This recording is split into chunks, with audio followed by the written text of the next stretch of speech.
One, and we are live. Hey, Carissa. I can't hear you now. Uh-oh. Oh, now I can. Okay, sorry. You We're can hear me good. now? We're Yes. good. Okay, We're all cool. set. Well, awesome. Well, this is episode number 4 of Cory's Conversations. I'm joined by one of my oldest friends, probably, and Carissa Yeah. Outen. We go back to Linwood Elementary School in Spokane, Washington. Go Lions. How are you, Carissa? Good. I'm good. How are you?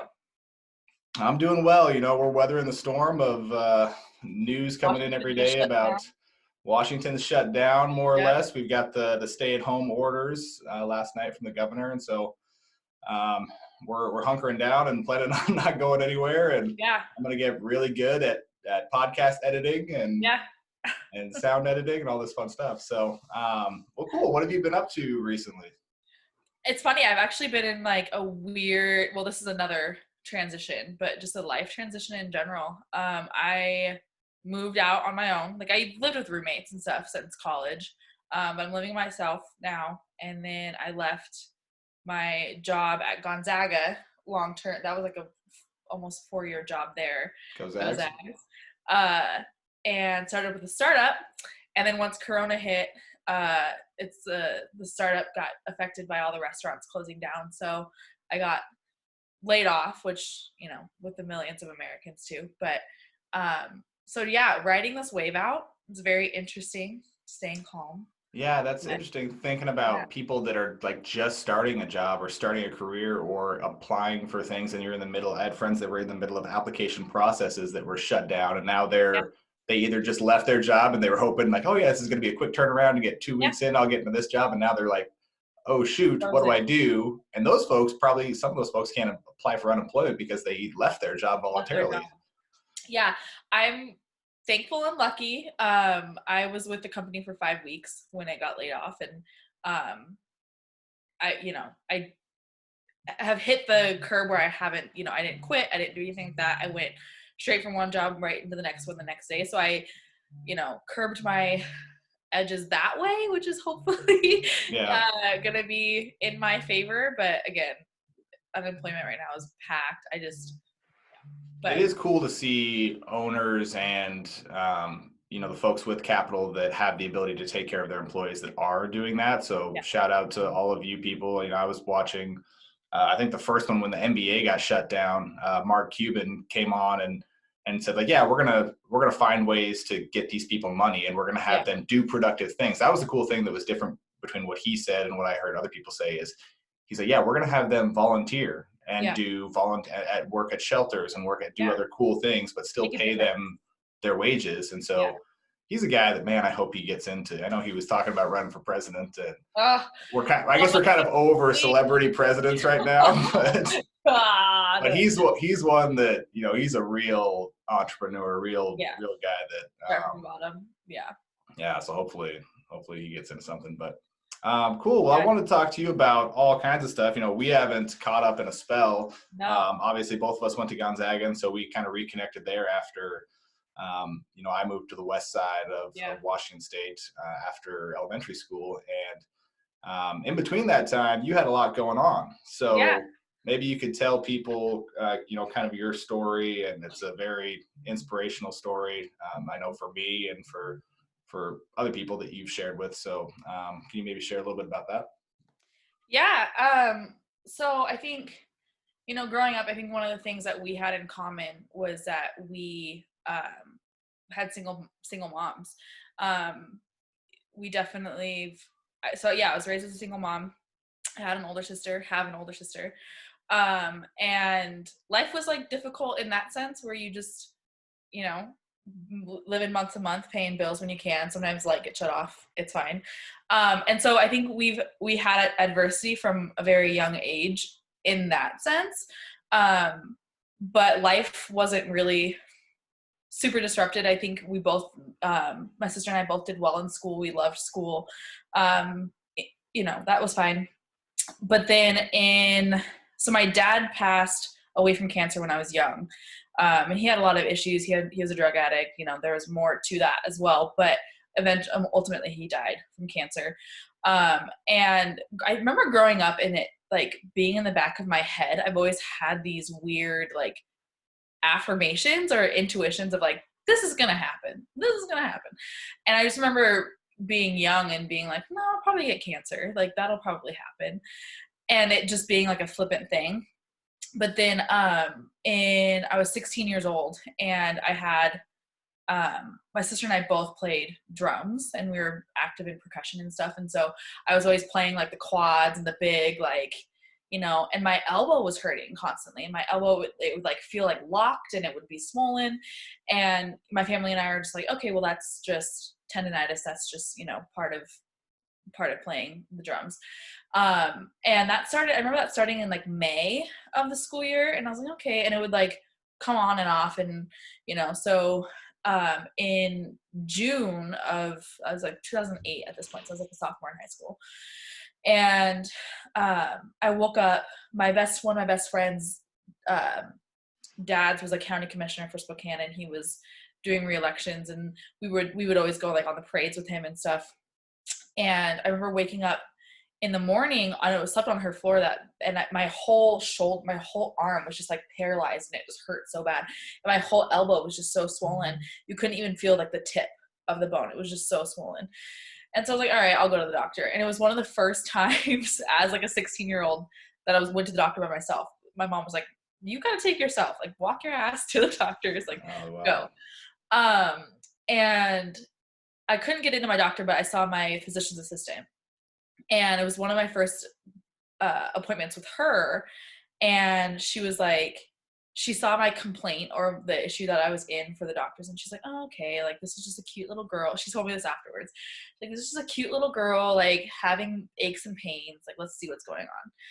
And she actually looked at my elbow. She's like, oh shit. Like, no, this isn't okay. And she's like, all right, well, I'll get you an MRI. I'm going to recommend you to like an orthopedic surgeon. And, I'm going to give you like anti-inflammatories to at least take the swelling down. I was like, okay, like whatever. Didn't really think anything of it. And they took an MRI of my elbow. And I think that day, if not the next day, they called and they're like, your bone marrow looks weird. It's like off. I already have a phone call into the oncologist up at Sacred Heart. We're thinking it's leukemia. So I'm like, okay. And I don't really remember what I was thinking. I think they might have even called my mom, because I don't remember really the phone call of that whole process. All I know is that they were on the phone with an oncologist, and Sacred Heart has one of the best, pediatric oncology units in this region. And so they were on the phone with that. And so I had to go up there, and they did just tons and tons of testing. And the fluke part about it was that it was never even leukemia, even though that's what the bone marrow showed.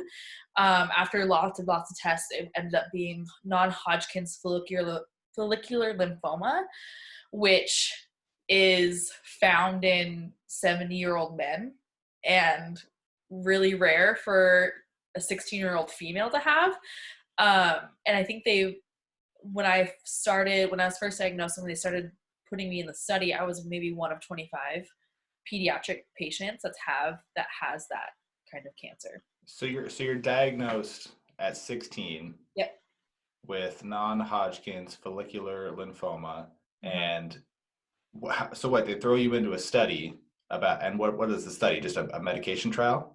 It wasn't even a study. It was, they were just doing test after test after test. I mean, this has been 12 years now, but they were doing like scans and biopsies and all that kind of stuff. And I remember getting my biopsy, and they did it in my lymph nodes in one of my armpits. And my mom had to run my oldest sister out to get her car, like out in the valley, probably like 20 minutes away from the hospital. So while I was in my procedure, getting my lymph nodes biopsy, like she was running out. And I had come out of the biopsy, and I was just waiting in the hospital, just waiting for my mom to come back. And my oncologist had already gotten the results and had called my mom. And so I didn't know anything at this point. My mom, I will always remember specifically, I was standing in the hallway beep bopping on my phone. I had to go to work probably a couple hours from then. And I look over and like down the hall, my mom is just like, you could just see it in her face. She was like rushing down the hall, like to come to me. And my little oncologist, she's like probably 4'11". She's like rushing behind my mom, like trying to keep up. And at that point I didn't know. I was like, okay, I could see the panic in my mom's face, but I don't remember it being like registering with me of like it was me that she was panicking about. And my oncologist was like, okay, you have lymphoma. And I was 16. I was like, I don't know what that is. I was like, okay. And she's like, no, I was like, I have to work at 5. Like, can I go still? Or like, what do we have to do? And she's like, no, you have lymphoma. You have cancer. I was like, okay. What's Should I that? call it work or not? Like, what do I do? What's that? How do you even process that at 16? I mean, what's going through your mind? You're just thinking, yeah, do you feel, looking back on it, was it just like a coping mechanism that like, yeah, I need to get to work. I need to get on to this next thing. I'm not going to worry about this big scary word that I have no idea what the heck it means or what. Yeah, I think my coping mechanism overall is just to maintain normalcy. And you were kind of saying this last time when you were talking on your last podcast, but just maintain normal. Everything's fine. Everybody will be fine. I'm okay. Are you okay? And like, I was never worried about myself first and foremost. And the only thing I could think of doing just out of pure like survival instinct was just, okay, let's like do something and then move on. Like, let's just keep going. So I don't think I ever, and I may still have yet to do, like, really understand what I did and what I went through and what it means. Like, I was just kind of like, let's just do it. Let's have fun while we're doing it. Like, let's laugh while we can. But it never really sunk in, I think. It was just like, okay. And I remember being scared, and I remember being like, having a really like fuzzy feeling in my head, which I can only relate to like fear and anxiety. But my like will to have normalcy was almost stronger than that. At that point, are you thinking, I mean, does it even cross your mind like, hey, I might not see my 21st birthday? Hey, did you have, I got to think, if I had gone through something like that, I would want to know survival rates. I would want to know treatment steps. How do I go about, how do we fix this? And it sounds like your reaction was, I mean, whatever happens, and you're just going to kind of take your hands off the wheel and. Yeah. Sorry, my mom's calling me and she's freaking out. Don't miss 2 phone calls for mom or she'll come check. No, you can't. God.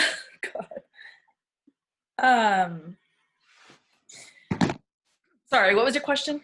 So I mean, did you ever have the thought at 16 that maybe I'm not going to see my 21st birthday? Maybe because I was just thinking like my reaction would be, I want to know everything about how I fix this and how I get, what are the next steps? And it sounds like your reaction was whatever happens, and I'm going to have a good spirit about it either way. But no. So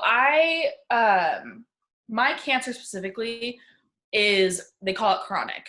It's not curable. The studies that they've had on, God, my mom's here. Hey, Mom. I'm real fast. Yes, we do. Want to say hi to Cory? I'm on a call.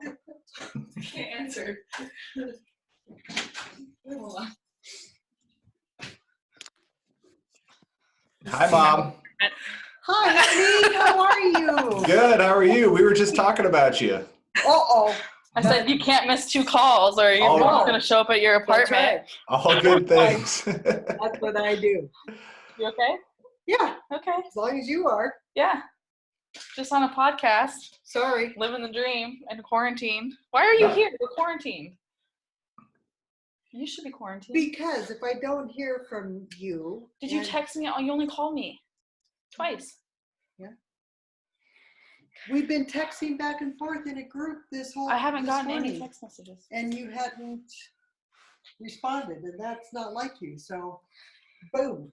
Okay. This is great. This just shows exactly how we were just talking about this, how great of a mother you are and how worried you are about your daughter. She misses 2 text messages and you're knocking down her door. I do it to Brittany too.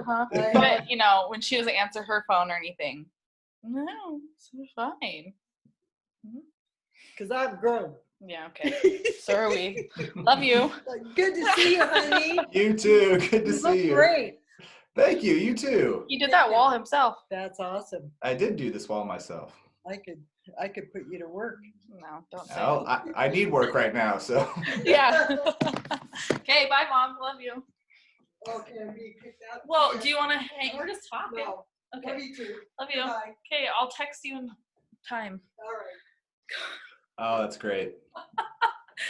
Ugh, Moms are the best. Boy, if you got your mom with you right now and you're watching this, or if she's quarantined or something, give your mom a text, give your mom a call. I could only tell you how it's not hypocritical. She doesn't give a shit if we can't get a hold of her. If I need her and I call her, she won't answer. But No. I missed 2 phone calls. If you miss a Facebook message that she sends you, SWAT team The fire department is knocking down my door. coming in. Oh, that's funny. So how does your mom, I mean, your mom obviously cares about you a lot, we can tell. Do you have a sense of like her initial reaction to like the diagnosis? And I got to think, as a parent, I mean, that's got to be something you never want to, I mean, I know you never want to deal with, but how do you even cope with that? Did she ever talk to you about like how she went through that and what she was going through? Yes and no. My mom is not somebody who getting her to talk she'll do it, but it's really difficult for her. I think she's I mean, obviously when it comes to her children, you just saw it, she's very emotional, very protective. And I think a lot of that's just a result of everything we've been through together. It's been more than cancer. It's been a lot of things. And so I think on top of being like having your child have cancer, she was, you know, my caregiver. She had to leave her job for an extended period of time. She had to leave her other children in Spokane while I had more treatment in Seattle. So her whole life was disrupted and completely dedicated just to like seeing me through all of this. Because so yeah, I think there's a lot that I think about when it comes to mom. We haven't talked in depth. I think we both just share like this emotional connection where we don't have to. It's this unspoken thing, yeah. Yeah. But there's very specific times in my memory when it was just her and I in the hospital, and I could just see on her face like everything that she was feeling, everything that she was thinking. Because I ended up relapsing, so I've had it twice. And it kind of goes back to your last question. So with my kind of cancer, it's chronic, not curable. So what they found in the 70-year-old men that has it most common is that that they relapse 7 to 13 years later. And at that point, you're old enough that when you relapse, they're looking at quality versus quantity of life. So you're not really facing down the barrel of, you know, treatment per se, more like it's a slow growing cancer. So, you know, what kind of treatment do we want to do, if any? And they kind of go from there. With a 16-year-old female who, you know, hasn't gone to college, has dreams of going to college, all this stuff, we need to do something that's high intervention and high response rate, so you have the quality and quantity of life, and that you're not, you know, completely disabled.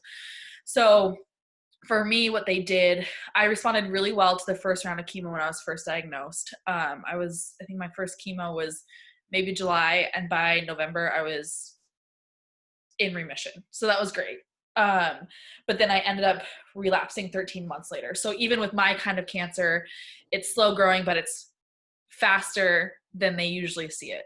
Yeah. What they ended up doing was, that was my senior year of high school. It was February. I ended up relapsing then, and they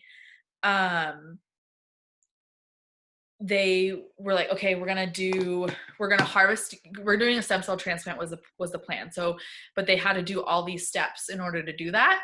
And then on top of that, I was like, okay, I have graduation and I have prom. Like, all I want is to have hair for prom and to walk across the stage for graduation. Like, do whatever you have to do, but work around those two.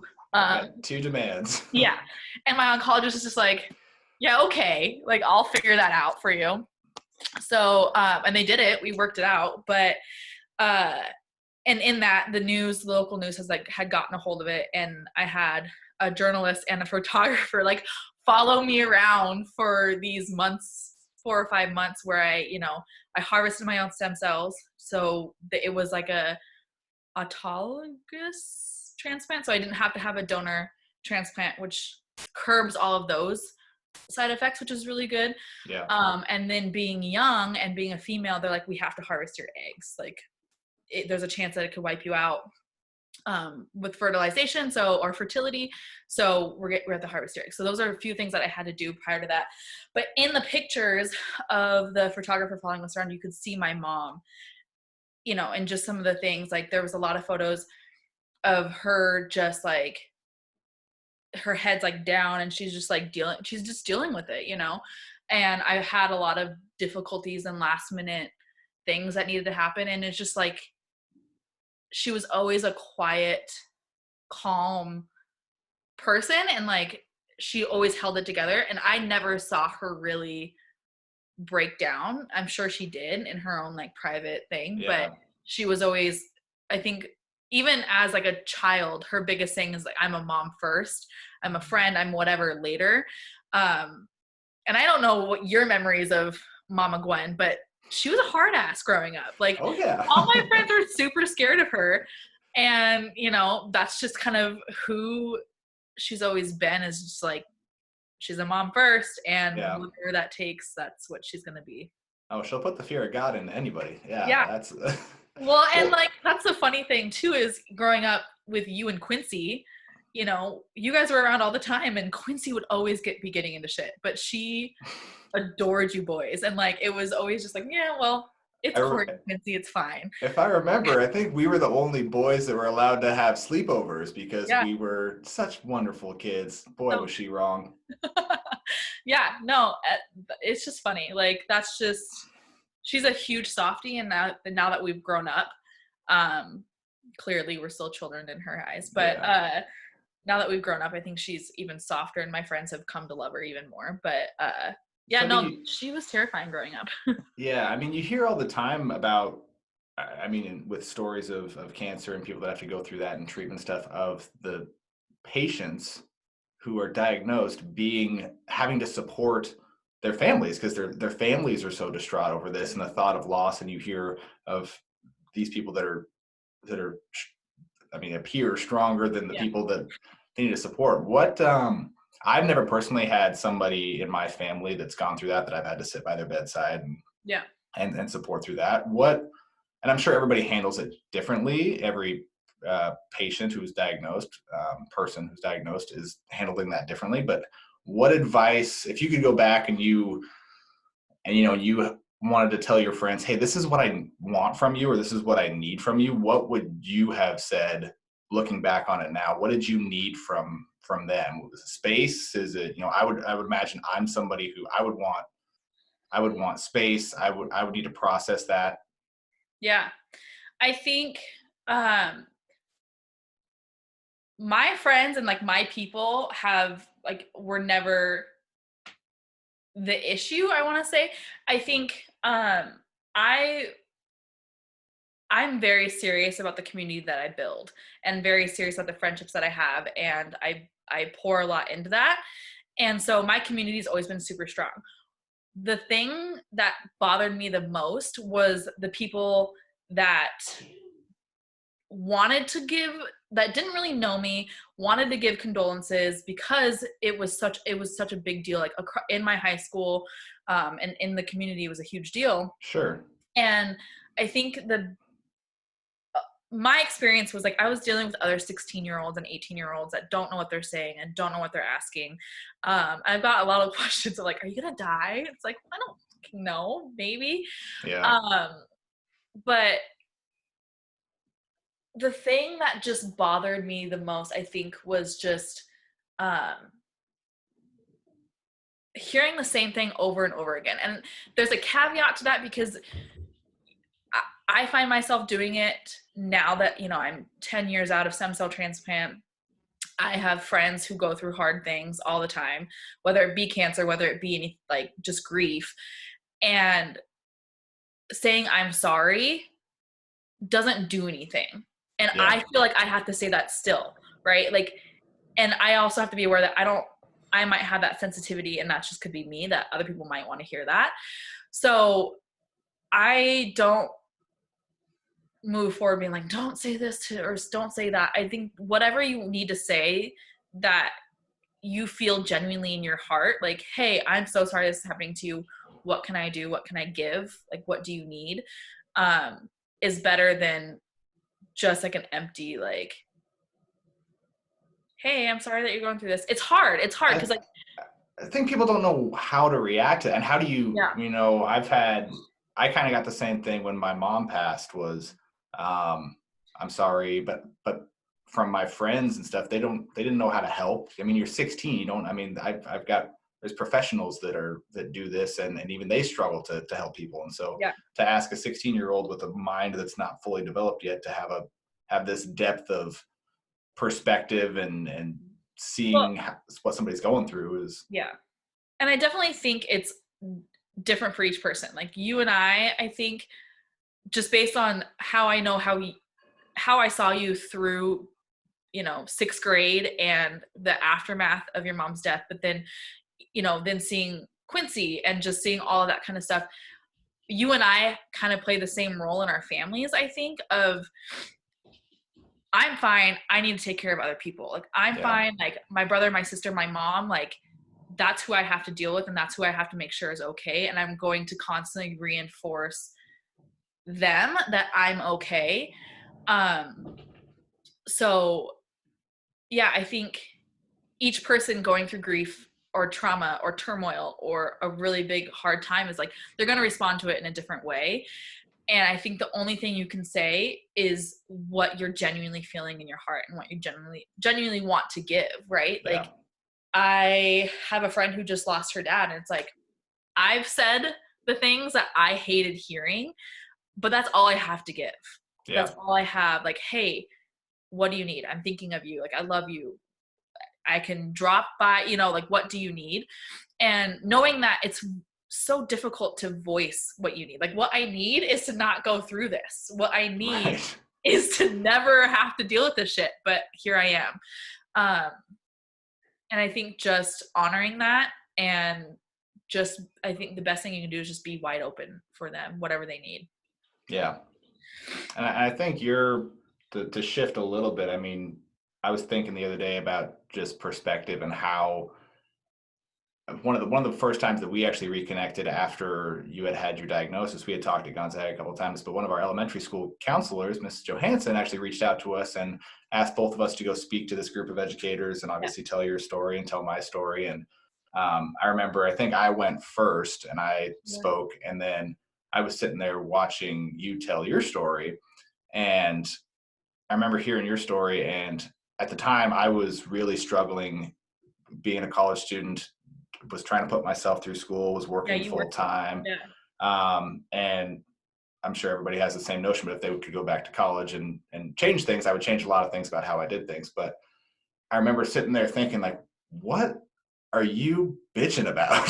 Like you're fully capable, you're fully able to do all these things. And I'm sitting here and I'm watching you, and I'm like, if I had half the grace and ability to go through the things that you were going through, like, you have no. And so now I'm just thinking about everybody now that may be watching this, and they obviously, there's a lot of hard times going on with layoffs and unemployment and stuff, but it always helps me at least to put those kind of things in perspective of there's always somebody that's going through something that you're going through right now, and probably 10 times worse. So see it through that lens, and at least it helps me once I see that perspective, like, oh yeah, that person did that.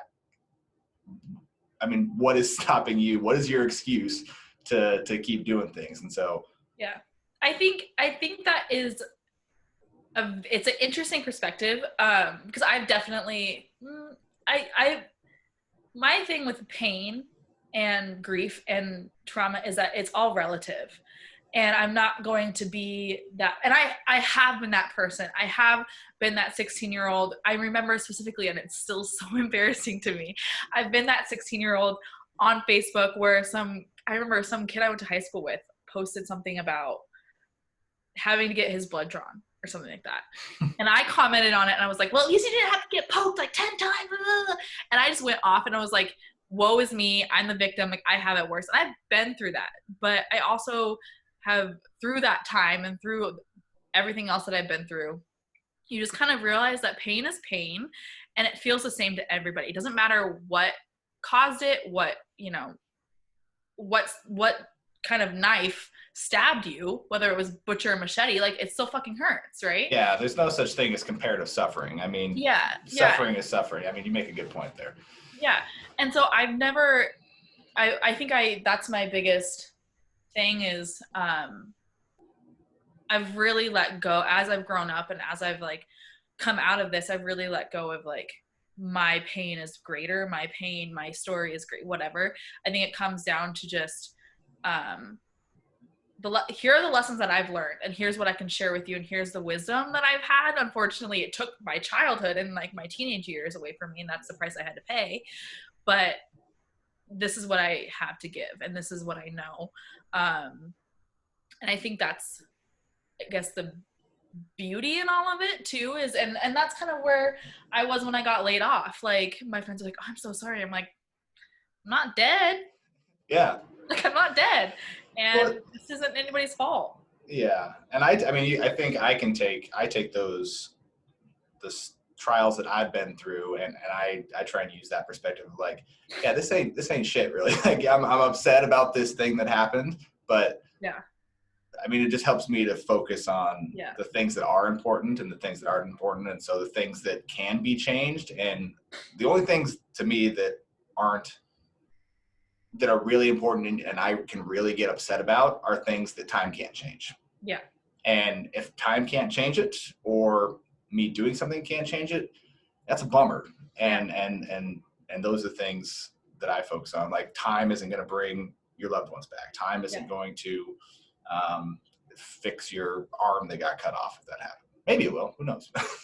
Future. Medical technology is great these days. Coming. Yeah. No, I think perspective, and I lose perspective all the time. One of my best friends and I always are like, put it in perspective. Like, I definitely have my days, my months, and my years where I'm like, not okay. And it doesn't matter what I've been through. I still like am sad that I lost my, my favorite dollar or whatever. Like, I lose perspective often, and this is not an everyday thing, but broad brushing, like, this is what I believe. Sometimes I forget that, yes, but it's definitely a practice. It's not a lifestyle, and it's something you have to work on every day. But I definitely don't go through life any longer. I think I did when I was first diagnosed, of like the woe is me kind of thing, know? And I think that's just part of processing it and getting through it and really understanding like what it is and how it fits in your identity. I think that's a huge thing too, is, I am not, like, for you, it's like, I am not the survivor of my mom's death. I am not this, like, I am not, just a cancer survivor. I'm not just all of this. Like, I am a bigger piece. That's just a piece of the puzzle for me. Do you find people trying to paint you into that box at all? I mean, wanting to talk to you about that. Obviously, I wanted to talk to you about that because we've never really talked in depth about your cancer. But do you find people saying, trying to put you in that box of, oh, you're this? Not so much anymore. I think there's a greater part of me that's hesitating to go to our high school reunion, because that's what literally at one point painted the walls of my high school. My like ribbons were all over the school because my community is amazing. They did a lot of fundraisers and stuff, but that was one way my high school did it, was they sold t-shirts and they sold ribbons and they sold, you know, all this stuff. And so when you graduate high school, you kind of, and you don't ever talk to people again, or, you know, you all grow up and move on. You have these freeze frames of people when you last saw them, right? So I don't know who still sees me as the bald-headed girl at graduation, because that's who I was. Yeah. And I think I'm so far removed that it's not the first thing I bring up anymore. In college and through the majority of college, I feel like that was one of the first things I brought up, was like, hi, I'm Carissa. This is everything I've been through. And I think that again was a part of coping, and me, it wasn't until I went to therapy that I was like, okay, there's a greater part of my identity. So I don't feel like that's what people paint me as anymore. I think it's like this is Carissa. She's really awesome. She's funny. She's kind of weird, but also she's been like through a lot of shit. Yeah. I got to think the way you paint yourself is now how people are seeing you, though. I mean, that's you having that mindset of, I am more than just this cancer survivor. I'm more than this. Yeah, I've been through that. And if you want to talk about it, great. Yeah. And you're obviously open to talking about it, but you know, people will, I think, take that energy from you and say, oh, well, what does the future look like? And what does the future look like for you? I mean, so this is a obviously non-curable cancer. Yeah. So you still live with is there a chance at relapse? You don't know? I don't think anybody knows. And I think that's one thing I got really comfortable with very quickly was, nobody knows what they're doing. No, like, and not just in life in general. Yeah. Nobody has any idea what they're doing.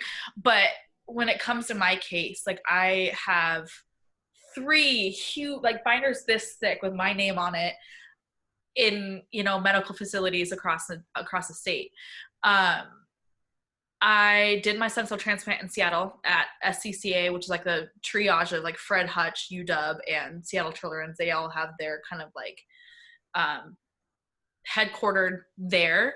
I did my stem cell transplant there, and then a year later I came back, and it was a completely new doctor. He was reading my charts as he was like in front of my mom and I, and he's like, okay, well, it's not an if, it's a when it comes back. And when it comes back, we don't know what we're going to do, because like it just went off on this like very insensitive tangent. Maybe you're right. Yeah. Okay. But also you're delivering this terribly. Like, bedside manner is not good right now. And I just remember kind of leaving Seattle being crushed, but then also being like, I'm never going back there. Like, I'm not doing that again. And so, I think the 3 or 4 years after my stem cell transplant, I was in every 3 months. I was going in for scans, and they were just monitoring me, doing echoes, doing pulmonary function tests, doing bone scans, all that kind of stuff. And then they slowly just like put it out further and further. So it was 3 months, 6 months, a year. Like, that's how often you're going in. And I got to the point where I got confident enough in my body, and I know what my body's doing and what it feels like. So I know if something's off. And then, and you could probably say that I took it for granted now that I'm laid off. Last year I was like, I'm not going in for my year scan. Like, I'm at the point where I'm not doing CTs or PET scans anymore. They're just checking my organs. They're checking my heart. They're checking my bones, and they're putting me into pulmonary function tests, which are coming out. Like, I grew up asthmatic as a kid. These pulmonary function tests are showing that I've never even had like evidence of asthma. So I just got to the point where I was like, I'm paying hundreds and thousands of dollars a year to go get a test that they're not even testing for cancer anymore. So last year I skipped it. And then I was like, oh, I'll go next year. Well, here we are. No insurance, anything like that. But, well, that's probably a rabbit hole you could go down, just the expenses. And I mean, you hear all the stories about you get this disease and it just bankrupts families, not just individuals. It bankrupts families because everybody's throwing their resources at it. And the minute you turn 18, you're on it. Like, it's like I was on my mom's insurance, you know, as long as I could be, but the bills come to you at 18. Yeah. You know, I'm still rebuilding my credit from all the collections and everything I had to go into because I'm getting $500 bills as an 18-year-old who's, Jeez. taking out loans to go to Gonzaga. Like, Yeah. you have to. So was there any assistance from, I mean, obviously people at your high school sounded like they did some fundraising stuff, but like, Yeah. I mean, that's all just out of pocket for you? I don't know exactly how the bills broke down. I know that we did get a lot of, like, fundraising was amazing, and that really, what that ended up doing was, I think, covering the cost of living in Seattle. So because we had to live in like a special house for cancer patients. Yeah. And I don't remember the rent or anything on that and like what was covered and what wasn't. But I know that coming home, all that money had basically been depleted. Just, living expenses. Because my mom took time off. Like, she was on LA. Like, she didn't have extra. And then we still had to pay rent at Spokane. So it's like, yeah, it was crazy. But What's on top of that, yeah. Oh, sorry, go ahead. I mean, just on top of that, you're coming out and even you're done with your stem cell transplant.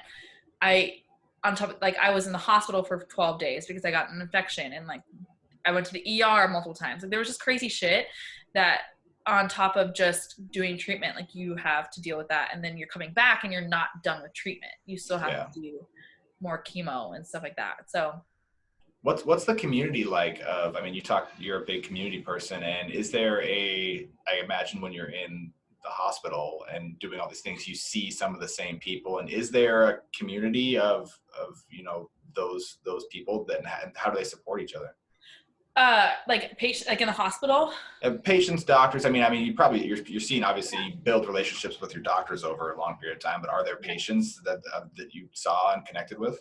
Yeah, I think, so my doctor is amazing. I am 28. I don't want to stop seeing her, but she's a pediatric oncologist. Yeah. So she's at one. There's been times where she's like, at some point, gotta grow up. Like, I'm 7. I'm coming back. Yeah. So, and like nurses and stuff like that. Every time because I would have to stay overnight. Every time we would go to the hospital, my mom would like cook a ton of food. My godmother would come up. My whole family would be up there, and it was just like we would just chill and eat and party. Like, I'm getting this nasty chemo, but like I'll puke in the middle of the night. Right now, we're just gonna party, and that's just kind of what we had going. And so I think the hardest part building our community was like nurses and doctors, and we had a couple friends here and there whose kids were also going through it, but we were also very, very aware of the fact that we had a very unique perspective on treatment and what it should look like to go through hard times. And we met a lot of families who are 5, 6, 10 years out and still just so distraught by the diagnosis that happened, whether their child has alive or, still struggling with side effects or, passed away. And I think one of the biggest things my mom and I struggled with was being a part of a community that didn't choose positivity first. It's very difficult. Like, there's absolutely, of course, like, how could you find positivity in a disease that ravages children and ravages like people in general? Like, we get that, but we had to really remove ourselves from that community in that kind of sense of where we didn't spend a lot of time bonding with other parents who are going through it, because a lot of times, one, their kid wasn't as old as me. Their child was 2 to 3, which is really when, childhood cancers hit around that age. So yeah, our community was mostly built of like doctors and nurses who could laugh with us a little bit and it wouldn't feel offensive or, that we're not trying to be insensitive of anybody else's experience. Outside of that, I think, Gonzaga was actually a huge part of my treatment, like relapsing and stuff. I had already been talking to Gonzaga. Like, I was talking to, I don't know if you remember this. This would be a really interesting question. Uh, third grade, Miss Mhm. Migliozzo's class. Kofi Noons, and I were like on the porch outside of the class waiting for her to open the door. And us three were talking about college. Do you remember that? Were we And really? I declared then and there that I was going to go to Gonzaga. And that's when I decided to go to Gonzaga. Well, that's cool. I want a recruiting benefit. You think they'll take some of my my tuition off? Yeah. Thane, if you Well, can hear this, Thane, I want you to president of most likely Gonzaga. Thanksgiving here shortly if this keeps up. So hopefully, but yeah. That's So you've always I known knew. you. Yeah. What's that? You've always known that you wanted to, I mean, Yeah. since third grade, obviously. Funny story about Miss Migliazzo. She is actually, every password is what was your third Me grade too. teacher's last name. Like that, but mine too. She Yeah. is I gotta change all my passwords now, but she is my security question for almost Yep. every, because if you Yep. can guess It's the hardest last Migliazzo, name. I could not spell it. I had to like look it up. That's so funny. I just think of like the lilac princesses and the purple floats. oh yeah. Anyways, so knowing that like Gonzaga was my only choice. It's the only school I applied to, which is probably the stupidest thing I've ever done. But Same boat. yeah, and when I got diagnosed my junior year the first time, I worked with my teachers and my guidance counselor. My guidance counselor, shout out to Melissa Petty at North Central High School, was like, all right, we're gonna get you on this like learning plan so that if you miss school, like you'll be okay. But then you know what, we're gonna call Gonzaga. And we got in touch with Julie McCullough, and we were just talking to Julie McCullough since my junior year of high school, and I was like, this is what I want to do. Like I have to go to, there's no option. I'm going to Gonzaga. Yeah. So yeah, like I remember I graduated high school, and 3 days later I was on my way to Seattle. And as I was like getting in the car, a package arrived at my door, and I opened it, and it was a Gonzaga sweatshirt that they had just sent me.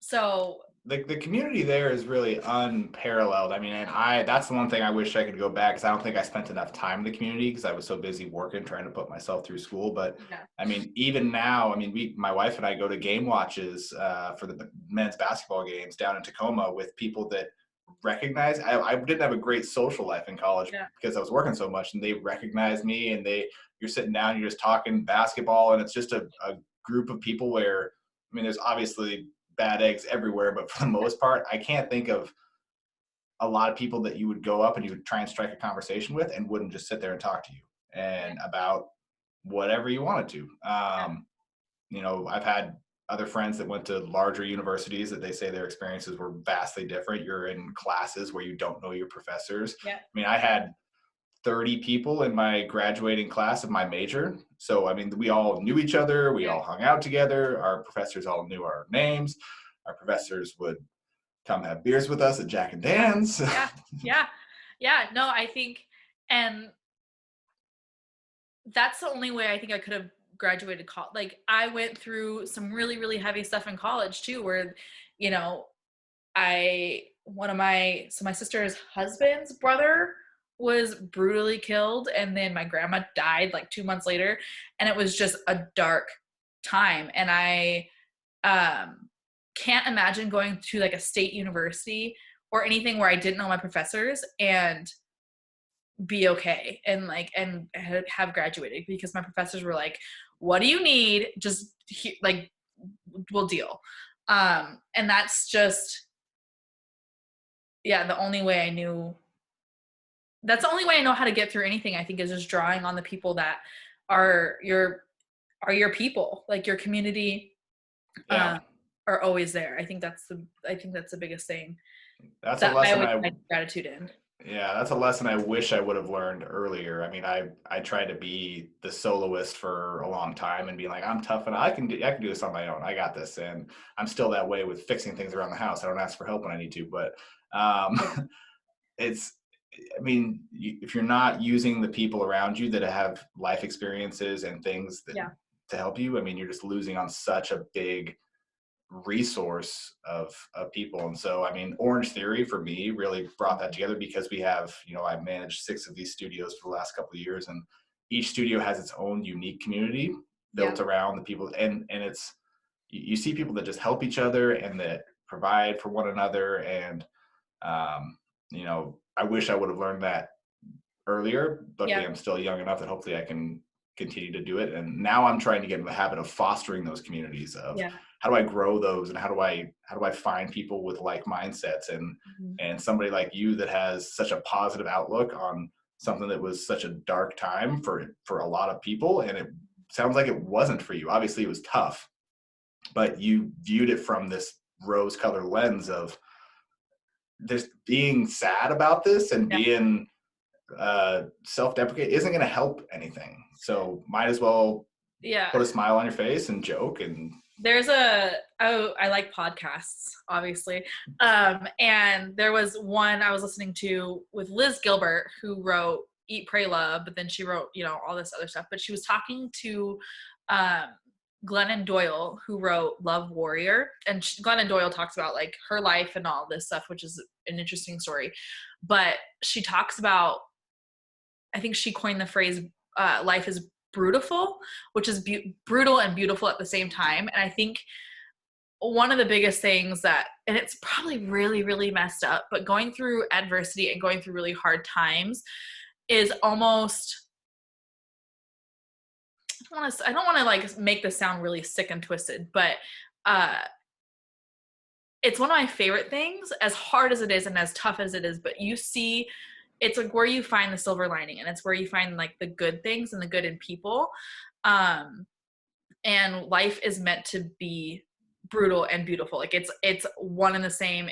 They're, hand in hand with each other. Is like, life's tough. And I think I've gotten to the point where you're meant to suffer, and you're meant to struggle, and you're meant to, learn through all of this. And like, that's where you learn. And I literally just sent to my best friend last night, the Friedrich Nietzsche, to live is to suffer, life is like suffering, but to live is to find the meaning in suffering, I think is how it goes. yeah, Yeah. And that's just, I think I was I've grown talking really comfortable in that. Yeah, I was talking to a friend similar to that. We talk about suffering, and almost everybody has something, but I don't know a lot of interesting people that had perfect childhoods, perfect area. The people that I find the most interesting to talk to are people that have just been to hell and back. They've been all the way to the seventh circle of hell, Yep. and they find their way back. And those people are interesting. I have this token. Yeah, like I got this and been there, check it off. Yeah. But those people have stories that you want to hear about. They have, I mean, there's no movies made about the perfect life.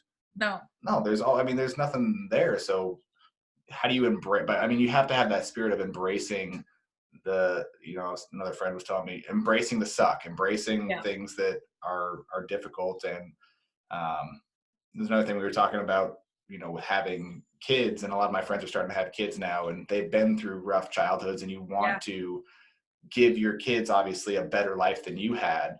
But then I also look at people that didn't have tough lives, and the people that had the tough lives are tough. I mean, you're forged by fire. Yeah. Iron sharpens iron, the whole thing. So you're trying to find that balance of giving your kids opportunities and boxes to grow in, and allow them to struggle. I think is going to be an interesting thing when I eventually become a dad. Yeah. Well, I think that's an interesting question, is kind of getting your perspective on the fear of genetics, the fear of the unknown, the fear of I can only control what I control. So for you, I think, how do you find comfort? Like, I guess my biggest thing is like, gosh, I don't want I mean, right now kids are terrifying for so many reasons. Just look at the political world, look at the virus that is taking, but also I know what addiction is in my family. I know what, mental health is in my family. I know all these things. Like, how do you, like, where is it in your head of helping that, kind of curbing that? Where are you at with it? It's definitely something I've thought about before, in thinking about having kids. Mental illness runs in my family pretty heavily. My mom obviously had bipolar depression. My siblings have various degrees. I'm somewhere on the spectrum, have never really been diagnosed, but I look back on even my grandmother, who, I mean, that she's 80 something years old. That was before mental health was even Yeah. thought of. Yeah. And she clearly has it. So it's gone. There's a very clear lineage in my family. And so you think about, boy, like, do I want to put somebody through that? But I mean, I look at it this way now, is that I'm a product of that. I'm trying to be open of figuring out ways to deal with that and figuring out healthy ways. I have my vices 100%, just like anybody does, and unhealthy coping mechanisms for sure. But I think I've gotten a little bit better than my mom was. Obviously, my mom had no help from, I mean, friends, but no professional help. I haven't really sought professional help, but and her mom, or my grandmother, didn't have it. Wasn't even a thought. And so hopefully the pattern keeps continuing for people. But you have to destigmatize it. It can't be this thing that we don't talk about because it's uncomfortable, because nobody wants to talk about suicide, because nobody wants to talk about these hard subjects. And they are hard subjects to talk about, especially with people that have never been through those things. Anytime I bring something up regarding, and I don't try and bring things up traditionally, but I'm trying to get more and more open about talking about these things, people just, okay, but see ya. Like, I gotta, and people want to be there for you and they want to help, but same thing like we were talking about earlier, they don't know how. You don't know how to say sorry that your mom killed herself. You don't know how to say those things. So, but the more and more it can be in the dialogue, the more it's less stigmatized. And I think people will become more comfortable talking about it. And on top of that, it's very difficult to talk about it like when you're in it. And I think, and talking about it on a wide scale, right? Like, people see you and I and they're like, you're successful, you're fine, like you're happy, all these things. It's like, yeah, but I'm the exception. I should be on the corner with a needle in my arm. Like, I should be that. I'm very well aware of who I came from and what I came from. Like, my dad was a drug addict. Like, that's in my grandmother was alcoholic. Like, that's in my genes, and I'm very well aware of that. And I think it doesn't help the stigma at all when, people who, like you and I, again, well educated, doing okay financially, like all these things, you don't see the nitty gritty, you don't see the dirty. But I think really peeling back that and being like, no, I've been in this place where I couldn't get out of bed for 3 days. Like, I couldn't cry, and really giving that, there was 2 months straight where I couldn't do anything but cry. And my mom's like, you have one of two choices. You do it yourself, or I'm taking you to the hospital. Like, what are you doing? So luckily we have a community that can kind of, hey, pick us up, check on us a little bit. But knowing that there's people out there who can't do that, I think or don't have that, is scary. But then also being in a place where it's like, I could have been the opposite side of this coin very easily too. Oh, for sure. That's crazy. For sure. Yeah. We don't share traditionally the things. So you look at everybody's Instagram and everybody's Facebook and Twitter. Yeah. You're not talking about the binge you went on, or the 3 days where you couldn't get out of bed. And every time you see those posts occasionally, and I always try and engage with those people, because it's a good thing that you're sharing that, and people want to avoid that, and they want to be supportive, but again, they don't know how to. So it's a fine balance of talking about not being okay and being okay with not being okay. Yeah. It's okay to feel depressed, anxious, whatever you suffer from. It's okay to feel that way. Here's how you're going to get past it, and here's how other people have gotten past it. That's what I was talking about. Perspective is, I see people that have gone through tougher things, and I try and just get tunnel vision on that, of focusing on, they went through this, I'm going through something terrible, rough. If they can do it, I can do it. And that's more, I guess I'm just competitive in that way. I don't want to let anybody out suffer you, me. Mr. What? For sports? Nah, not competitive. But yeah, it's interesting. I mean, we're getting there. There's definitely been progress made in the last 5-10 years. I think social media has helped people share those stories, and even doing something like this that maybe 5 people will watch this, maybe 100 people will watch this, maybe 100,000 people will watch this. You don't know. And Yeah. if people can see that and they can see like, oh, this guy's comfortable with talking about that, why can't I do that? So yeah, and I think the biggest thing is to just continue to speak your truth. I posted something about a year ago when I finally came out of a depression that I probably had going for 2 years, and I didn't even really realize it. It wasn't until I went to therapy that I was like, oh no, like this isn't good. But I had posted something and I was like, I was really dark. Like I don't know who I am. I don't know what I want to do. I still don't, but it's a little bit better. And I just was really honest on my post, and I had somebody from high school reach out, be like, thank you for posting that. Like, I think we make assumptions on what's posted and what's not. Like you know, one of my best friends has been going through a really rough time, and I only see them post pictures of pretty things and great things. I'm like, man, I just wish that like she could just post like maybe once or twice about, hey, this sucks. Like, because that, you know, people see those kinds of lives and be like, I'm alone in my suffering, and that's not true. Even since I've started, I mean, this is the 4th episode of this. I've had probably close to 100 people now have reached out to me. And the interesting thing of it is most of it in direct messages versus comments. And people want to say, hey, I identify with what you're talking about. You know, the last episode I just shot, if you watch that with my friend Katie, was pretty rough and pretty raw.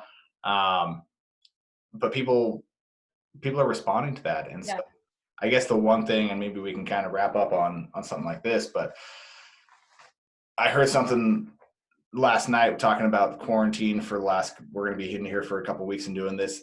There's never been a better opportunity for you to share stories and for you to create. If you have something, if you have an art form, if you have something you want to say, if you have podcasts, we're in this generation where you have this ability to share things, and now you have the time. Yeah. At least I have the time. I mean, a lot of people will have the time to create. And so create content, create Instagram posts, create YouTube videos, talk to your friends, do your artwork, make music, whatever you've been putting off doing that feels like you need to do. Now there's never been a better time. And so that's what I'm doing. I'm hoping other people will do it too. I hope it inspires other people to start things. And from what I understand, you want to try and talk a little bit about something with kind of a podcast. It's very beta right now. I only have one recorded, but I definitely that's been on my heart and mind for years, about a year now, really, is like really starting a podcast and talking about these things, and talking about those moments in life where you're like, it's not supposed to be like this. It's not supposed to be this hard. It's not supposed to be this rough and sad and dysfunctional. But then, and talking to people who've been through it, and talking to people who are on the upside of this pendulum for now, and talking about what they did to get through, and like kind of what they learned. I think the biggest thing through adversity is like you learn that while life's not supposed to be like this, or at least that's what they tell you, that's what life is, that life is supposed to be like this. So yeah, I'm working on a podcast, tentative title, Life Isn't Supposed to Be Like This, but I'll definitely start an Instagram and start posting things too. So once that comes, I'll hand it over to you to kind of plug. Well, cool. Yeah, well, we'll definitely share it, and I'll try and link everything into the video description here. Where can people follow you now on Instagram, so that I'm sure they... Let's see what my Instagram title is. I think it's just Carissa. Carissa, CUHRISSUH_. And you'll see lots of my daily life, but also good stuff about hard stuff. Cool. Well, we'll link that in. Make sure to follow Carissa and keep an eye out for her podcast coming up. The title, working title one more time, Life wasn't supposed to go like this. Yes. Life isn't supposed to be like this. So I look forward to watching those episodes. I'll get a lot out of it. Hopefully everybody else will. Thanks so much for tuning in, guys. You guys can I'm going to try and do this cool YouTube thing, guys. I'm figuring this out. Follow right here. You can subscribe to my channel, and I'll post some other videos that I've shot here. And thanks so much for tuning in. Carissa, really happy to check in with you. Great to talk to you. Talk to you soon. Bye.